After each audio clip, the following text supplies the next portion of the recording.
Okay, hello everybody. Welcome interns. Welcome virtual people all around the world who are joining us for Next Jump. I'm so excited to be here. I love Next Jump. I love you. I don't even know you, but I love you. But I know that I'm going to love you once I know you for real, even more than now.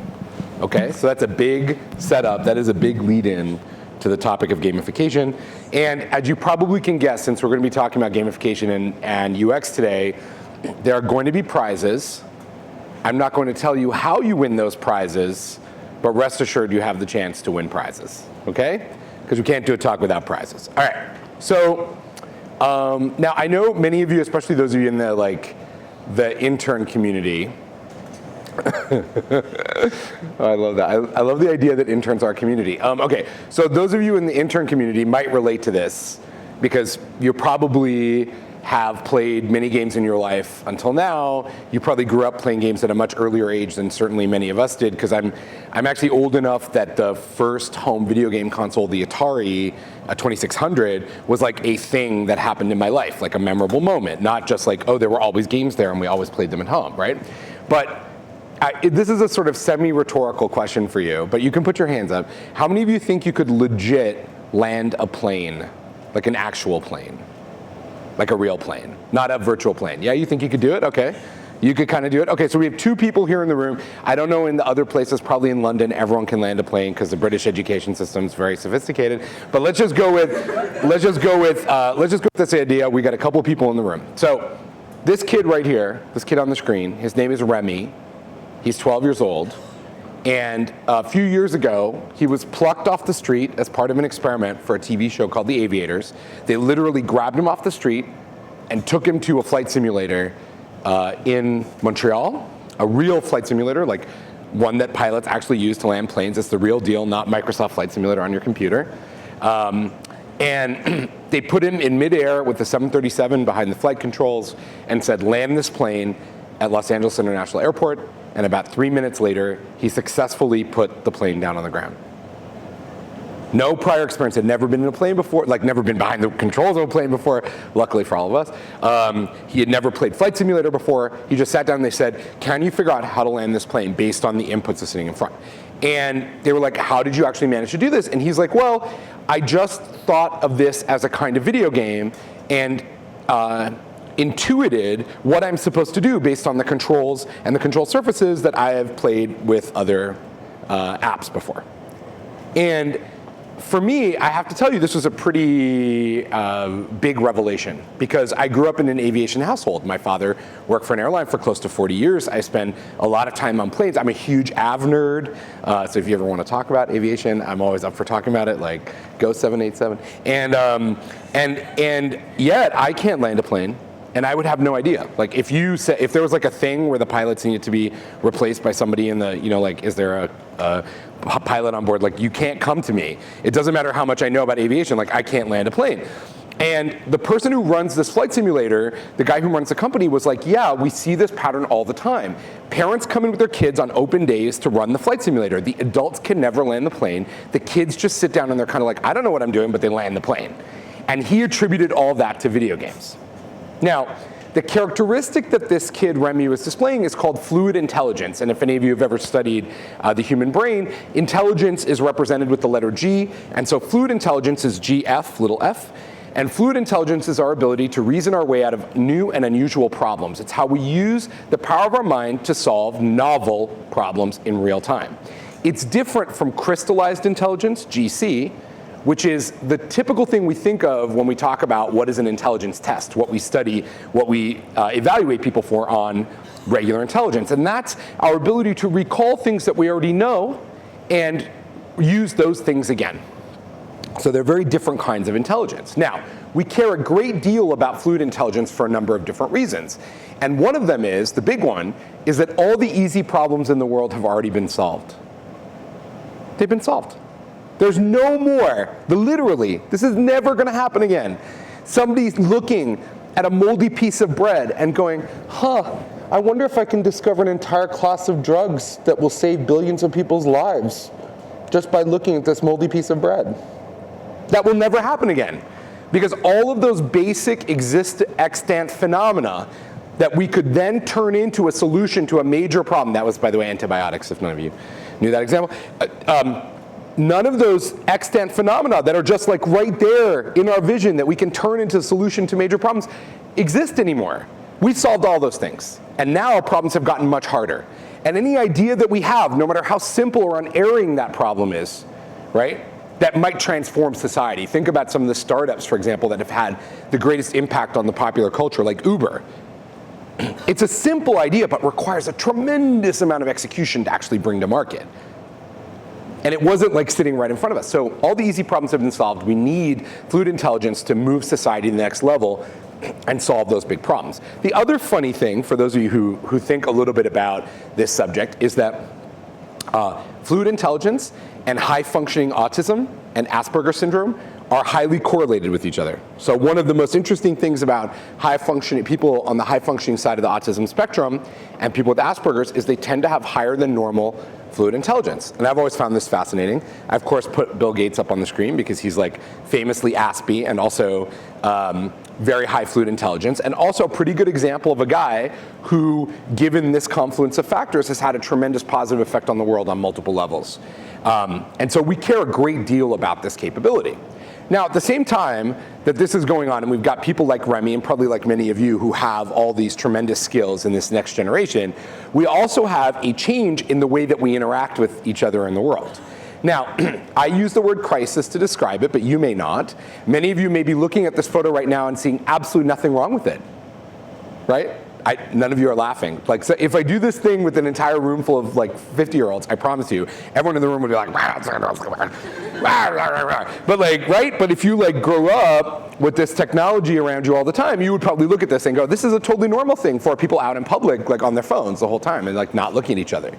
And so technology has changed the way that people interact with each other. Because let me tell you something, the iPhone is just a little over 8 years old. This whole thing, this thing right here, is more or less an invention of the last decade. We didn't do this before the last decade. Yes, we looked at our newspapers on Sunday morning in the traditional thing. We haven't always been interested in talking to each other. But to be so alone or separated by technology in public is a very new phenomenon for groups of people out. And it's really changed the way that we work. Now, and we interact. Now, whether you think of this as a crisis or not, there's a lot of data that's increasingly supporting this change in our way of interacting. So one of the big pieces of data comes from Nielsen.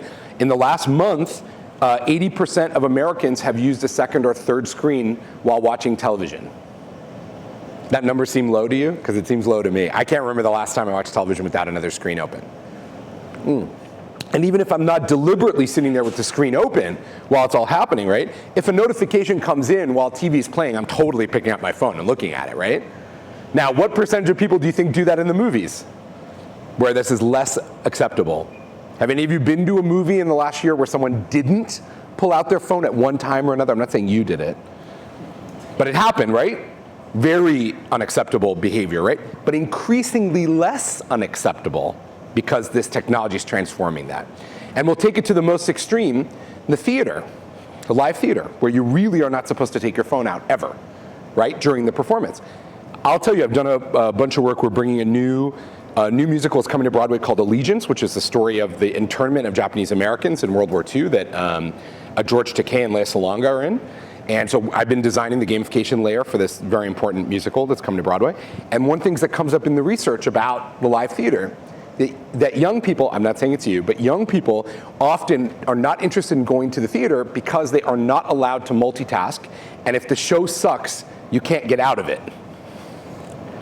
There's no way out. It's like a 2-hour commitment that you can't break out of. I know you don't feel this way, but some people really do. So we have this tremendous change. And in fact, it's leading to this crazy number.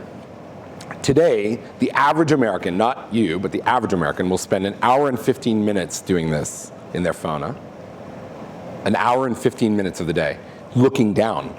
And that's the average number. So you know that the top decile is spending a lot more time than that to make the average 1 hour and 15 minutes.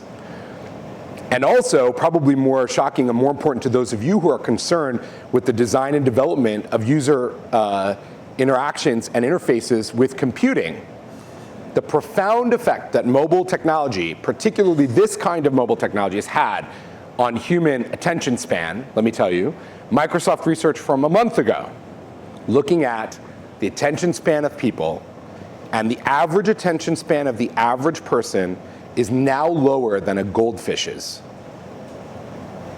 Let that sink in for 1 second.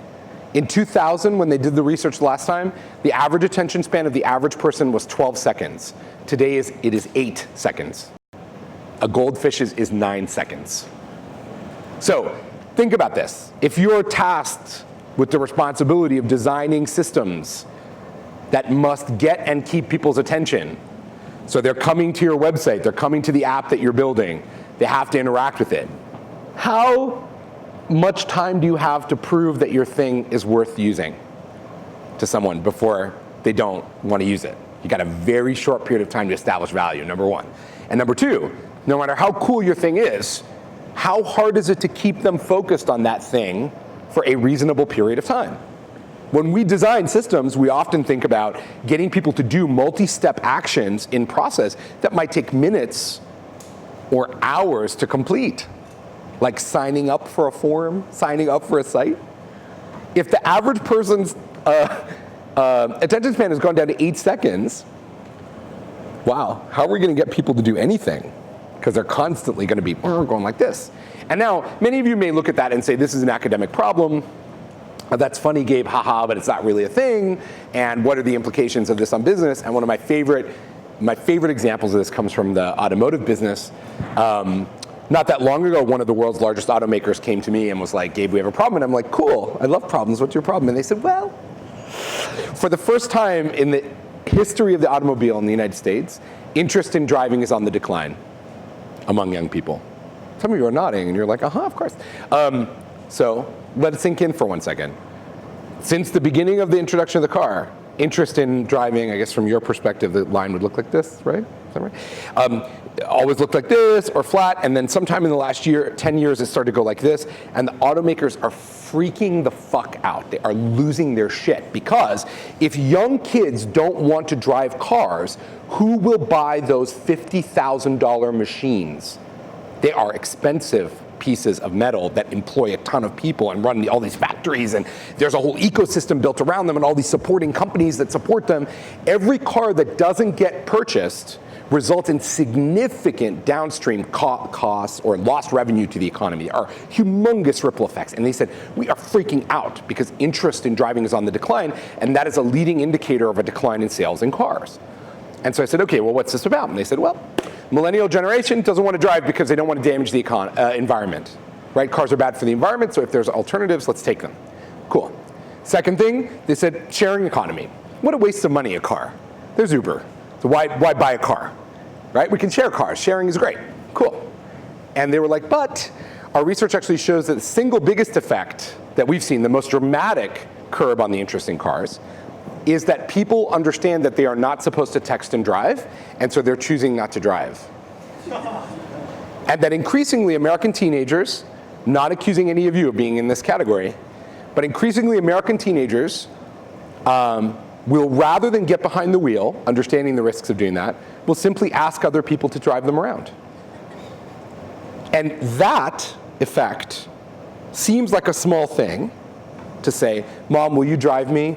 I don't need to get a car now that I'm 16 or 17 because you're going to drive me around, right? Until I go away to college, or maybe my older sibling, or maybe my dad will. And you know what? The combination of my social structure, like all the people that I know, will all take care of me. It takes a village to drive me around, so I don't need my own car. These are all little choices that individual people are making, but ultimately the net result is very significant on the economy. And so I said, texting and driving, that can't be enough. And they said, well, actually, it's not texting, it's Instagram. And that when they looked at the sensitivity of young people in America to using apps like Instagram or Snapchat versus driving, almost everybody said they would rather Snapchat than drive. And if they had to make the choice between the two of them, especially if they're in the middle of an important social cycle, that they would rather not be behind the wheel when that happens. So for many adults, this is a completely ludicrous tautology that I just set up. The idea that we would ever even entertain a discussion in which somebody would say, photo sharing killed the car, Seems absurd. That is an absurd assertion. And yet, whatever the size of this effect, in a fundamental way, the apps on your mobile phone are slowly taking billions of dollars out of the auto industry. Not even including the car sharing applications. I'm not talking about any of them. I'm talking about entertainment style applications over here. And what it really boils down to is very important for us to understand about user behavior, user experience, and human interaction, which is, broadly speaking, all optional activities in life compete on an even playing field for people's attention now. Because, and yay for us, we cured boredom. We cured it. There is no more boredom, you guys. Are you ever bored anymore? Except for right now in this talk. Can you be bored?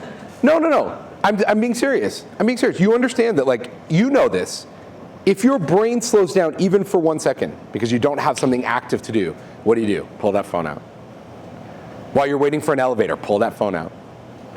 While you're going up the elevator, pull that phone out. When was the last time you were in an elevator without pulling your phone out? Doesn't it feel interminably long to go up those floors without doing something? It's like, what am I doing? Okay, all of this stuff has happened in the last decade.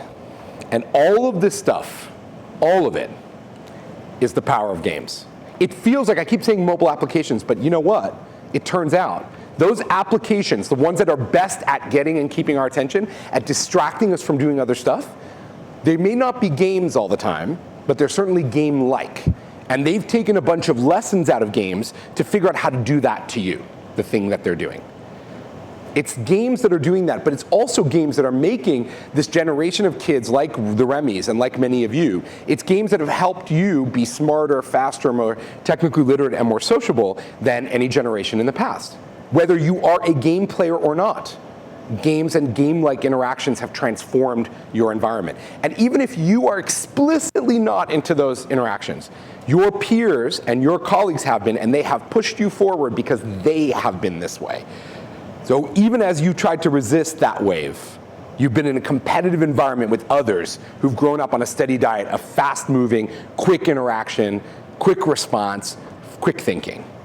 And that's propelled the world into a very interesting place. Now, I brought up Instagram with the car. You all know Instagram's not a game. It's obviously not a game, but it's kind of game-like. And certainly the designers of Instagram, in fact true, studied with some very significant game designers in building the interaction cycle of the application.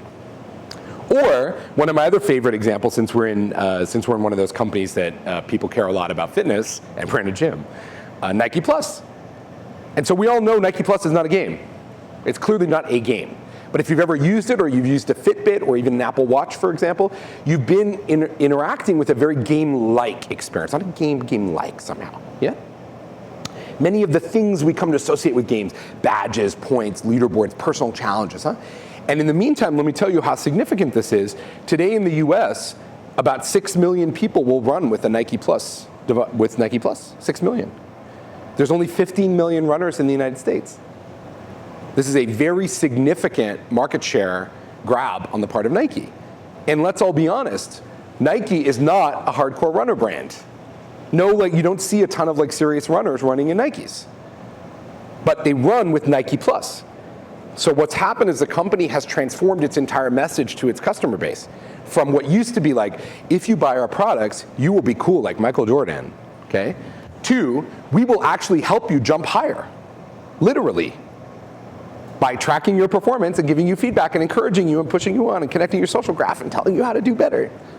So instead of, if you do this, then that, they are stepping in and saying, we will be your coach, your guide, your mentor, your helper to get where you need to go. And increasingly, this is one of those powerful ideas. The underlying concept is called gamification. It's both the thing that's making us super distracted, but also this thing that's making us smarter. And the way that we can also kind of level the playing field for other kinds of interactions, where we need people to pay attention beyond the 8-second goldfish response time. As the world gets more game-like, we make things more game-like to level the playing field. A kind of arms race, if you will, of engagement. Now, a working definition for gamification is engaging employees and customers, changing their behavior through the application of games, loyalty programs, and behavioral economics. We are, those of us who work in gamification, another way to think of us is we are behavioral engineers. We engineer specific behaviors out of people in a sustainable way. We start by saying, what is it we would like users to do? And over a period of time, what should that behavior look like? And then based on those inputs, we engineer systems that explicitly produce those behaviors. Now, if you're an actual game designer, I don't know if any of you have worked in the games industry, but one of my favorite ways of framing why this is so important, why behavioral engineering is so important, is if you're a game designer and you're designing a game-like experience for someone, or explicitly a game, your design framework is, I want this user to sit down in front of this Xbox and play my game until they literally have to go to the bathroom.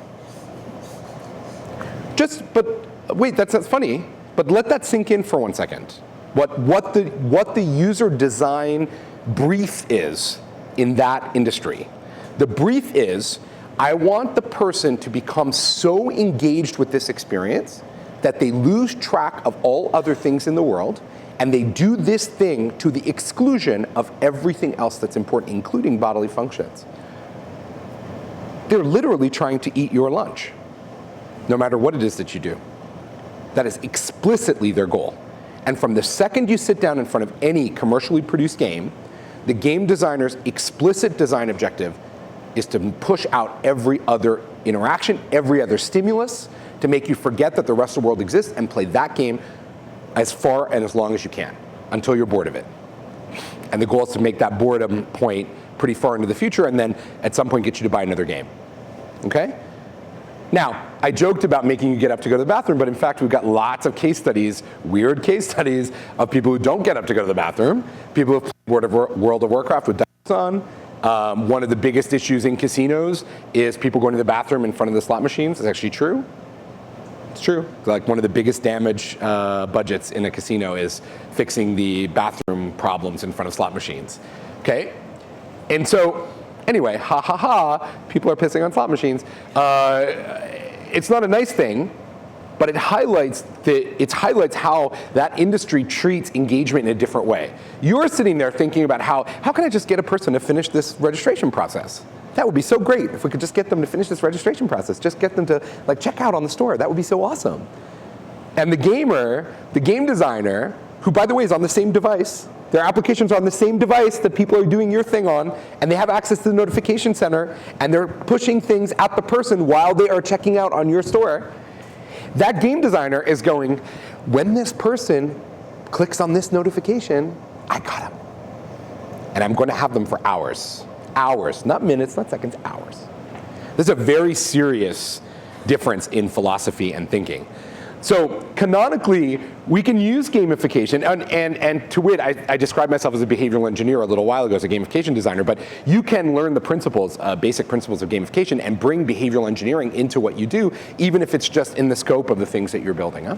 So you need not make this your focus in your entire profession, but you can apply these principles to what you're doing. So canonically, we do a series of things in gamification, okay? You can use gamification to get someone to learn something, to start a behavior, to build a habit, so something that they do autonomically over time, to amplify a behavior, or to improve their performance, so to get better at the thing they're already doing, to stop a behavior, to get them to stop doing something, and also just to have fun. And I'm going to show you a series of examples today and give you some design hacks to think about that highlight some of these different principles, okay? So at the end of today, you're not going to be ready necessarily to engineer behavior as a principal function, but you'll see some different things, and we'll talk about those designs, and we'll have time for Q&A. Okay, crucially, gamification is a process, not a product. That means that we have to continuously improve it. We never arrive at gamification station in our process. There is no such thing as the maximum amount of fun.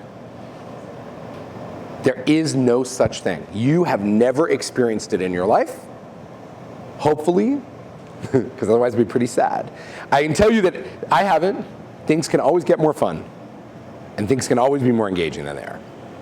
It's also important to understand that gamification is not just about badges. There's a common mistake. Many people think like, cool, we're going to gamify, let's throw some badges on a website. And I always point this out to folks, whether you've been involved in this or not. Scouting, the military, you know, those programs. They're full of badges, right? That's where we get badges from originally. It's not from gamification, but actually from the military, more or less. So, you know those military people with their jackets and their hats, and they're walking around with all that insignia on their jackets, you know, and the stripes and all that stuff? Okay. If you are in the military, those things on the person's chest actually mean something. Each one of those little colored bars actually literally corresponds to a specific tour of duty in a specific conflict. And then the other objects tell you whether or not the person has earned a distinction in those specific conflicts, okay? That badging system, if you're not in the military, is literally kind of meaningless to you, right? And I don't mean it has no importance. I mean it's meaningless, meaning you can't actually understand its meaning. The only thing you know as a non-military person is the more of this a person has, the more stuff they've done. So you can count, right? But you can't interpret what those things actually mean. But if you're in the military, those things are really meaningful. So here's the thing, and this is the important lesson about badges. Form follows function. Badges are exactly as meaningful as the people who understand them believe them to be meaningful. Which is to say, you cannot create meaning in a system by applying badges to it. It must already have some meaning. And then the badges can represent that meaning, but they can't create the meaning. So if there's no meaning there, adding badges to something will feel stupid and meaningless. Okay? And lastly, and this will probably resonate with a lot of you who are actual gamers, it doesn't work to make everything into a game, okay? If we've got a boring, stupid process, and we make it into a capital G game with avatars and challenges and 3D worlds and all that kind of stuff, guess what we have in the end? A really boring, stupid 3D world with avatars and challenges. Unless we think deeply about the meaningfulness, the connectedness, the way the application actually works, and what we're trying to do, simply turning it into a game is garbage in, garbage out. Start with crap, end with crap. This doesn't fix the problem, okay? And I can tell you in almost every case, in 95% of the cases pretty much that I've seen, explicit capital G game modalities are usually not the way to go. Because if I'm designing some kind of gamified interaction, let's say I'm trying to get somebody to learn what's in the catalog, okay? Adding a princess and a dragon and a castle and swords and power-ups to that experience is not by default going to suddenly make it awesome. So we need to think more deeply about that and use the ideas from games in their stead. Okay, so I'm Gabe Zichermann, for those of you who don't know me. I've written 3.5 books. My latest book is called Gamification by Design 2. It's the 4th book. I'm working on it right now. You can join the open beta for it. I run some companies, including Dopamine. We help all these companies. Okay, so enough about me. We'll be BFFs on social media, so you'll know all about me eventually. So why do games work? Why do games work?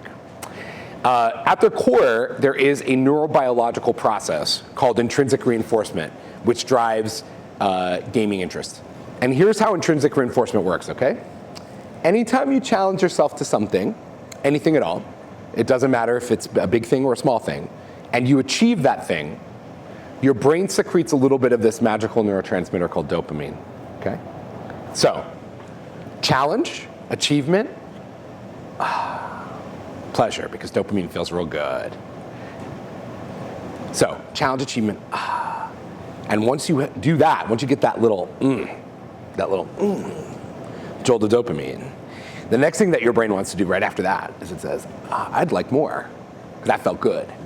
So it sends you back around to challenge, achievement, and challenge, achievement, and it feels really good. Dopamine feels good. Right? Now, we get dopamine release. This is called the dopaminergic pathway that I just described. We get this dopamine release through many different activities in life. You can get it in any way that you challenge yourself. That can include in your work, in your personal life, in fitness, and so on. But no matter how much you do in the real world, in the physical world that we inhabit to get this dopamine release, you're pretty much limited to being able to do it only a few times a day. Let's be honest. More than that would be tremendous. And actually, most people don't get even that in a day, unless you're challenging yourself to little things like getting that seat on the subway before the old person manages to sit down. In which case you're a bad person, but you're still probably getting your dopamine release. Okay, in the game context, in a game, how many times is this happening per hour? Dozens, hundreds? Depends on the game you're playing. Think about Angry Birds, okay? That's my favorite example for this. What is Angry Birds? Ah, yay. Ah, yay, okay? It's actually really clean description of this in a game setting because it strips away a lot of the other stuff. Every interaction is just a short cycle, challenge, achievement, dopaminergic loop over and over. So when you do this a lot, when you get a lot of this dopamine release, you become what's called insensitive to dopamine. And some people are born insensitive to dopamine. That's naturally speaking. Turns out those people are generally speaking extroverts, often heads of companies, and like extreme sports. Because all those things produce dopamine release in the brain. Okay, so people who are born insensitive to dopamine need more of it to feel okay about themselves, so they do things that give them more dopamine. You can also train your brain to be insensitive to dopamine by getting a lot of dopamine. If you play a lot of games, you've gotten a lot more dopamine, and over time, even if you're antisocial, right, you seek that additional dopamine just to feel normal, and you're likely getting that from more and more gameplay, because it's the cheapest way of accessing dopamine. It's in fact a very cheap way of accessing dopamine. You can get literally grams of dopamine for $50 in a game setting. A gram of dopamine is a lot. Yeah? Okay. You guys are like, I want a kilo of dopamine, man. It's like cocaine in the 80s. Okay. So when we're designing a game-like experience, we care a lot about the 3 Fs. Feedback, friends, and fun, okay? The more a system has the 3 Fs, the more engaging it's gonna be. So let's look at some examples. I'm gonna show some examples of gamified systems and give you some design hacks. So one of my favorites is this one from Dominos. It's called Domino's Pizza Hero. In Domino's Pizza Hero, you play a pizzaiolo, so somebody who makes pizzas. You start by kneading the dough, you spin it up, you make a round, you put sauce on it, you put vegetables on it, cheese on it, meat on it, whatever you want, and you flick your finger in this game, and it's baked at your local Domino's and delivered right to your house in the real world. So make a pizza in the game, get a pizza in real life. Domino's generates $300 million a year in incremental revenue from this game. Now, let that sink in for a second. And if you're especially good at making pizzas in this game, Domino's will invite you to apply for a job right from inside. True story. Now we know the military recruits people out of World of Warcraft, though they claim they don't. They deny that they have ever done that, but we know from people that they have done that. The idea of recruiting from inside a game is a long-standing tradition. But what's very interesting about this, if you think about it from a business standpoint, this Domino's app is really a CEO's holy grail application, right? Because it sells products, so people buy pizzas in this game. It recruits employees, which is a big challenge for most companies looking for employees. And it tells the brand story of the company.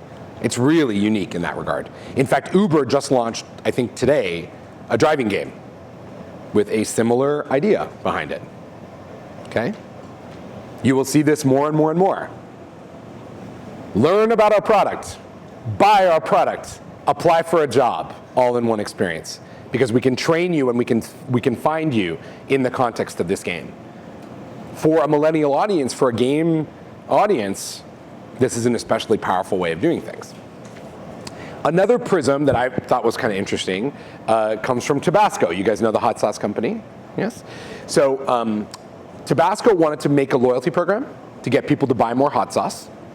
And they didn't want to do a traditional loyalty program like every time you buy a bottle of hot sauce, take off the UPC code, mail it into us, and then we'll give you a point, and then you can redeem those points for free hot sauce, because they, first of all, it would be super kludgy to do that. It would be, very few people would do it, and it also sounds really boring and dumb. So they said, okay, let's rethink this. Do people who like hot sauce have something in common with each other? That was a core question. And the idea was, maybe those people are kind of like, they like living on the edge, and they like a kind of crazy life, because Tabasco is kind of like for people who like to live on the edge. So they built this thing called Tabasco Nation. And the core of Tabasco Nation is that the points are completely fake, and it doesn't matter. But you earn one every time you drop Tabasco on something. And the game is designed, the whole thing is all about doing extreme things with Tabasco sauce. So you'll earn 1 point by doing this, but if you want to earn 100,000 points, you'll take Tabasco, put it all over a piece of cake, and photograph yourself eating it. You want 1,000,000 points? You'll take Tabasco with you to the top of Mount Everest, Put it on your food at the top of Mount Everest and eat it on video. And you'll do it, and many people have done it. In fact, Tabasco has doubled its total social media footprint around the world through this application.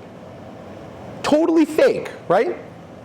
You redeem, by the way, these points, because I'm sure you're wondering, what do you do with all these points? You redeem these points for cool experiences. They're not free hot sauce, which has low value, right? That's the other thing. This underlying product isn't very expensive, so it's not like you can build in a huge margin for doing like big stuff with this. But it's all about the concept, something more fun. Or Victoria's Secret. So Victoria's Secret has an app, and in the app there's an interaction. The app is called Think Pink, right? That's their whole framework. And the app has a small Tinder-style interaction inside of it, which some of you may have used or may have seen. You can photograph yourself in Victoria's Secret lingerie and share that with your friends and ask them for feedback, whether they like it or they don't like it, hot or not, right? Swipe right or swipe left on this lingerie. I know many of you are thinking, how do I hack into this back end? I'll leave you to do that later. But suffice it to say, this is the core interaction, okay? Do you like this lingerie? Don't you like this lingerie? Many companies have tried stuff like this in the past. Victoria's Secret is very specific focus, very specific execution in their core app experience. Their CEO announced at their last quarterly earnings that this application has increased total revenue at the company across the entire company by 1%. That interaction I just described is responsible for 1% growth in revenue at Victoria's Secret. It doesn't sound like a lot, but that is a colossal amount of money for a retailer. That's a humongous move of the needle. You don't just get 1% at a multi-billion-dollar retailer trivially. Now, part of why these things actually work when they work long-term are these three important words: autonomy, mastery, and purpose. When we design an experience that has autonomy, mastery, and purpose, people will want to do it in the long term. And we can drive extraordinary results. So one of my favorite examples of this comes from Autodesk. So many of you know they make 3D modeling software. And what they realized over time was that people weren't buying the software from the free trial because they didn't know how to make 3D models because it's actually hard. So they said, okay, we've got to find a way to make people better at modeling.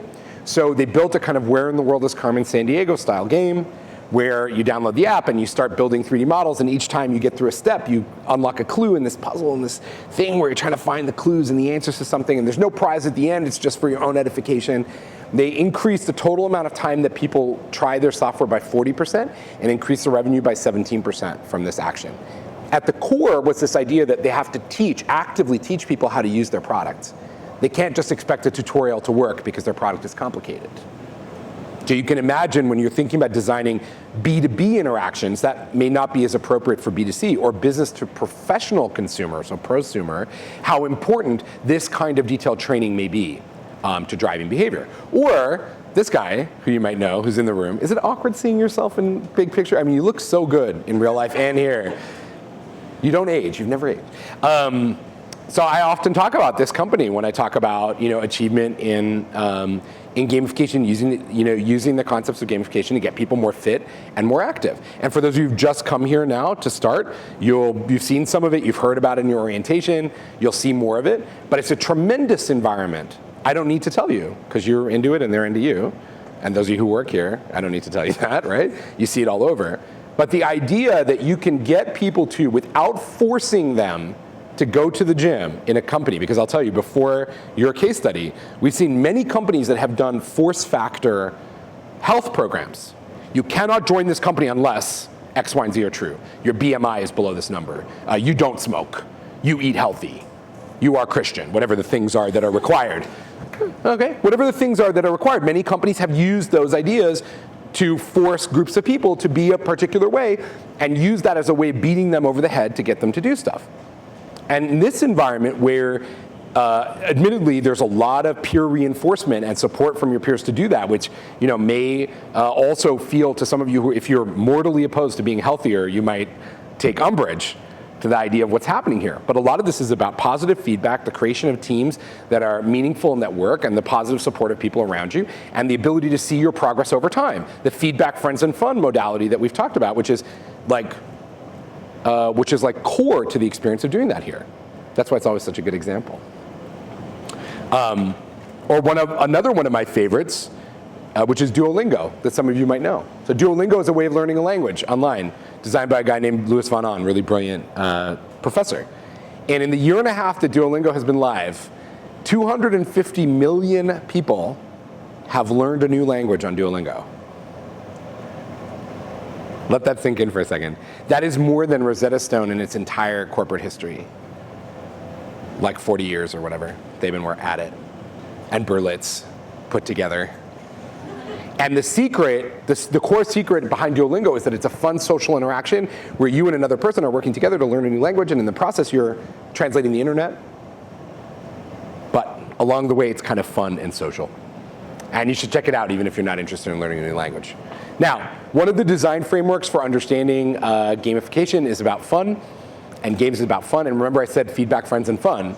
So one of the canonical questions is, what is fun? And fun is really different for different people, right? What some of you might think is fun, I probably don't think is fun, and some of what I think is fun, you probably don't agree.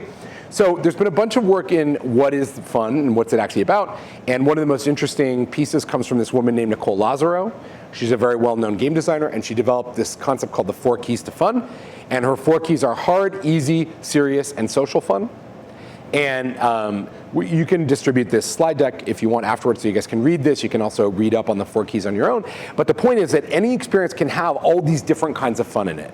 It can just be something really easy, right? Like Candy Crush, where we're just like matching things. It can also be something that's really social, like let's get to know each other. It can be something kind of hard, where we're really challenged to achieve something or produce something of important output. And it can be serious, where we're doing something that's fun but also helping the world or helping ourselves. So in the theme of helping the world, a couple more examples and then we'll get to questions. So this application called Save Up. So people are bad at saving money, it turns out. And Save Up is one company that's had a tremendous amount of success helping people save. And it does it with the concept of prize-linked savings, which just became legal in the United States, actually, earlier this year through an act of Congress. And basically the idea is, every time you save some money, you get entered into a prize drawing to win a bunch of money at the end. Okay? You get a lottery ticket for every time you save. Now, this model has also been tested in prize-linked voting. So the idea is, if you go to the polls and vote, you get a lottery ticket for voting. The important thing about understanding this mechanic is 2 things. One, people are fundamentally optimistic about their chances of winning something.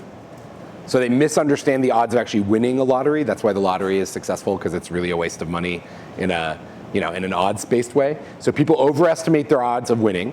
But also, it's important that you don't incentivize people with the same kind of cash reward every time they do something.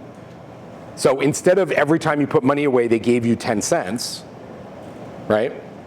They give you a lottery ticket, which is probably worth much less than 10 cents, but it feels more valuable because the prize is $1 million. Now, why is that important? First of all, it's important because that individual reward is probably going to be too small for people to feel like it's significant.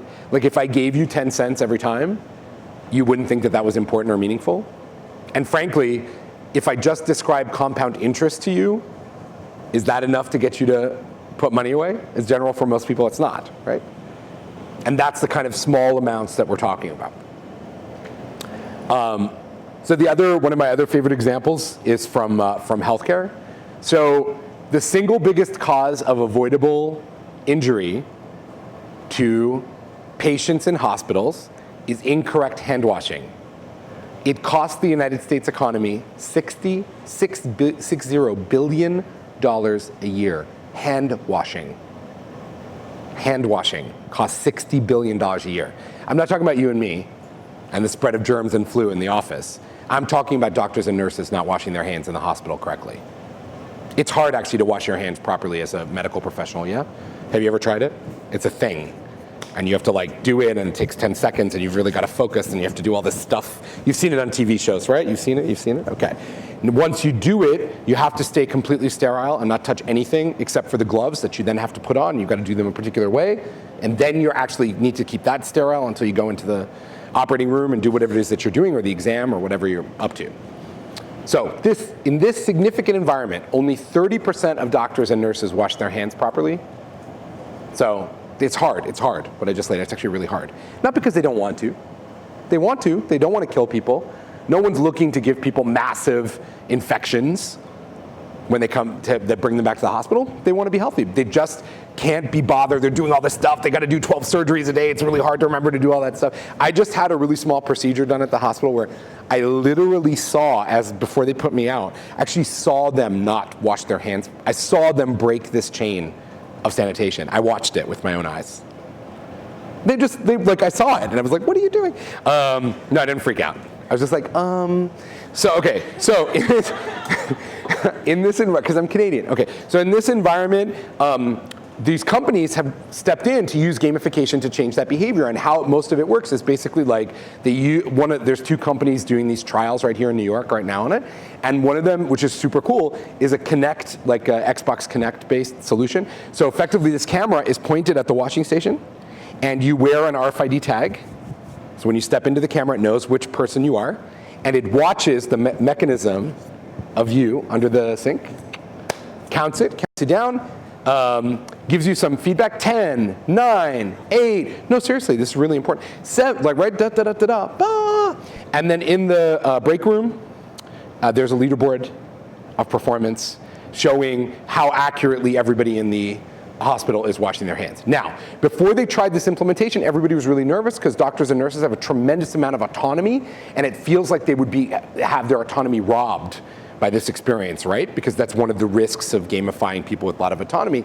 But in fact, it turns out feedback to it has been super positive because they don't want to hurt people, and the system is actually working.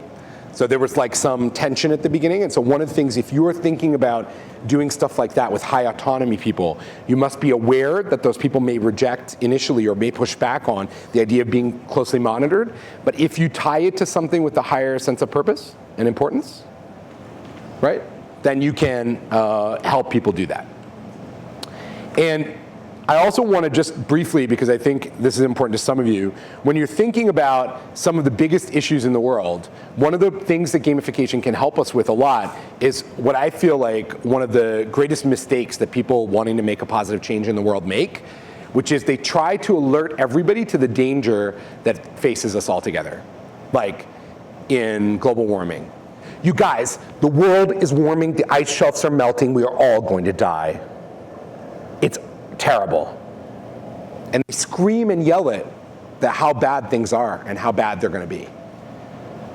And what happens if you keep beating people over the head with everything's going to shit? What happens eventually? What? They give up. Eventually people believe you, and they feel like they can have no effect on it because the problem is much too big. I'll tell you, I was brought down to Australia to do a meeting with the Australian government, and after this meeting, doing this talk about gamification and changing the world, I sat down to dinner, and to my left at dinner was one of the world's preeminent climate engineers, and his job is coming up with engineering solutions to big climate problems, like sequestration of CO2 underground and changing the climate of the Earth to like reflect back more sunlight to cool it down, okay? So this guy, he's telling me what he's doing, and I'm like, oh my God, dude, this is amazing, this is so cool. Right, you're going to save us all. And he's like, well, actually, I'm not. And I said, what do you mean? He's like, well, if we stopped all economic performance, if we stopped the entire industrial economy literally right now, we could all agree just to stop and not produce anything else and not burn any fossil fuels, the world would continue to warm for 50 years, and it is a total catastrophe. And I was like, great, this chicken is really delicious, right? Like, but think about it. All over, we try to convince people to change their behavior by scaring them. Look at the thing up on the board. Many of you are on the screen. Many of you are probably too young to be thinking about this, but like the way we talk to people about retirement savings, it's basically like if you listen to the financial services industry, they're telling you you're fucked already. If you don't put away 10% of your money from the time you're 20, you're not going to have enough money. Those of us who are older, we're just hearing this over and over again. You are going to outlive, you're going to live forever, and your money's going to run out, and you're going to be in terrible shape. The world is too hot.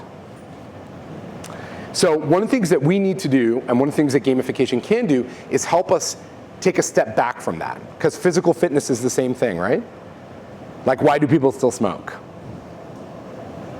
We haven't scared them enough? They're not scared enough by the stuff that we're saying? It's like, no, that's never going to happen to me. And I can't deal with that. That's really far into the future.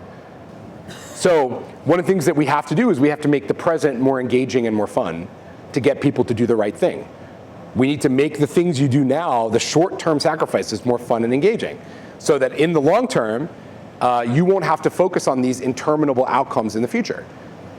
And so that's the central challenge of designing for human behavior, which is that it's very hard to predict what your life will be like in 40 years or N years, even 2 years. So people tend to avoid those things. And so lastly, I just want to give you a quick example of gamification that just tells a story and is just fun. So for the Sochi Olympics, the Sochi Olympic Organizing Committee and Visa got together and built a ticket vending machine for the Moscow subway. And just so that we're all on the same page, the Moscow subway is the world's 4th busiest subway system. Okay, it's many millions of people every day. Moscow is a big city. So for the subway system, they built a new kind of vending machine. So instead of walking up to a machine, putting in 2 ruble, getting ticket, getting on subway, you walk to machine, you do 15 squats, you get free ticket, yes? Is nice. So everyone at Next Jump would be able to easily get your free ticket from the subway. Now, that just sounds like fun and cool, like a little promo, but in fact, Russia has a real death problem at the moment. The average life expectancy for a Russian man is the same as people who lived through the Congolese Civil War. It's 57. They've had a colossal fall off. Really, it's 57. They have real health problems in Russia. They've fallen off a big cliff in the last 20 years. So there's an underlying story here about this vending machine that's not just about, hey, the Olympics are happening, but also about how we get fitness into everyday kind of activities. Now, this is not a good replacement concept for a vending machine for tickets. Imagine if every vending machine at the Times Square station was replaced with this, right? You'd want to kill people. Every New Yorker in the room is like, oh my God, whoa, right? Like, you already don't want to ever go into that station. Imagine, right? So this could not work. This is not a scalable solution to ticketing. But what it does highlight is how we can use game concepts sometimes to cut through the noise and tell an important story, even if it's for a period of time, through the prism of fun. So you'll see lots of that. Okay, so I want to make sure that we have time for questions, but just the last thing, which is about rewards. So when we talk about rewarding users for their behavior, we use a model in gamification called SAPS, and it stands for status, access, power, and stuff. The first 3 are virtual rewards. The last one is a cash or tangible reward. So status is letting people understand how they rate against other people. Access is when we give people the ability to do things that they typically cannot just buy for money. Power is when we give people control over other people, whether that's real or virtual. And then stuff is free things, cash, discounts, and gift cards. So one thing I really want to encourage you all to think about is, as you architect, as you go forward and think about user experiences that can be more engaging for people, how you offer people non-tangible, intangible rewards for good behavior. So rather than offering everybody money all the time for doing stuff, can we offer people things that are not money but that they really like? And the reason why we care about intangibles is, over time, every reward loses its effect, right? It loses its efficacy over time. If I give you $10 every time you come into the office, so let's say every day you walked in, I gave you $10, I gave you a $10 gift card. How many days do you think it would take before you would stop, like, whenever you get that gift card, before you'd stop being like, that's so cool, I got a $10 gift card? How many days? What would you say? 20 days? Okay, let's go with 20. Let's go 20. So at some point, at some number, day 20, day 10, day 30, it doesn't matter. At some point, you're going to start to say, I expect that gift card, right? Not, oh my God, it's so nice to have that gift card, but I expect it. And what would really get your attention is if I didn't give it to you. Just be normal. Hey, thanks for the gift card. Awesome, thanks for the gift card. And then the one day you walk in when it's not there, you're like, what? Where's that gift card? And so one of the things that we know is that money does not drive good behavior and does not drive optimal performance over the long term, because money becomes boring and gets priced in. So my favorite framework for thinking about that is this research, and some of you have heard me talk about it, but it always makes me laugh. This research from Denmark on couples, on relationships between people. And the researchers, they're psychologists, and they were looking at these couples because people would come in who'd been in a long-term relationship to the psychologist, and they would say, oh, our relationship doesn't have the spark that it used to. What's going on with that? And the psychologists were like, well, I've seen so many people say this. Maybe this is normal and not the exception. Maybe this is the rule. So they were like, let's find out. So they looked at 15,000 couples, and they had really interesting results. And I know this does not apply to any of you who have an actual relationship. You are not this couple. But the average couple in this research, after 2 years, their relationship switched from companionship affection, from romantic affection, to companionship affection, okay? So the first 2 years of the relationship, for the average person, not for you, the first 2 years of the relationship are like, yes, you are amazing. Like every day you wake up in the morning going, like, oh, you're so hot, right? And then like at year 5, you're like, cool, so we're awake. This is awesome.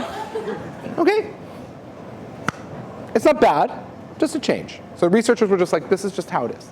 So now think about this. I want you to really think about this.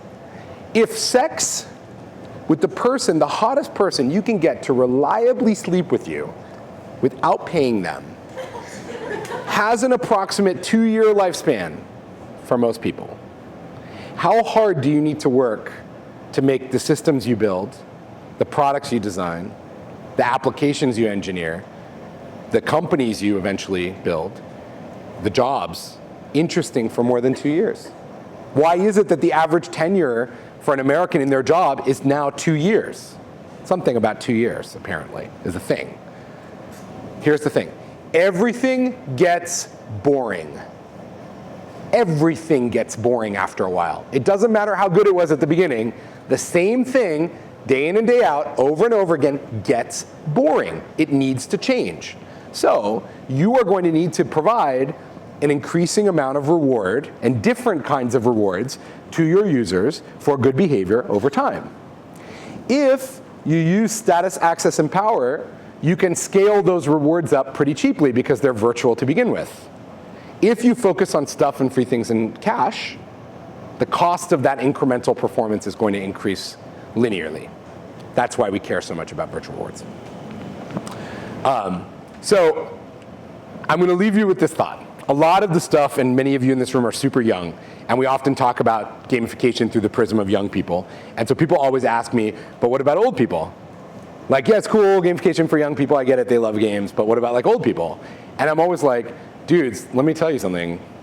Like, women over 40, they are the single biggest game-playing demographic in the world. They play more games than anybody. My mom plays more games than you do, I promise. Right now, she's playing Candy Crush, right fucking now, I promise you. I promise you, I'm telling you right now, I can tell you. She'd beat a casino right now if she could, if she wasn't working. She, like you, like people who are 25 or 18 or 65, it doesn't matter.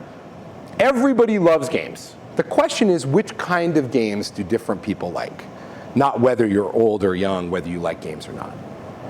And so if you use gamification as this technique, you can level the playing field. You can create engagement with people. You can use feedback, friends, and fun to keep people doing something over a period of time. And you can use that SAPS model to change the rewards and make it interesting, not just for the short term, but for the long term. Thank you. Okay.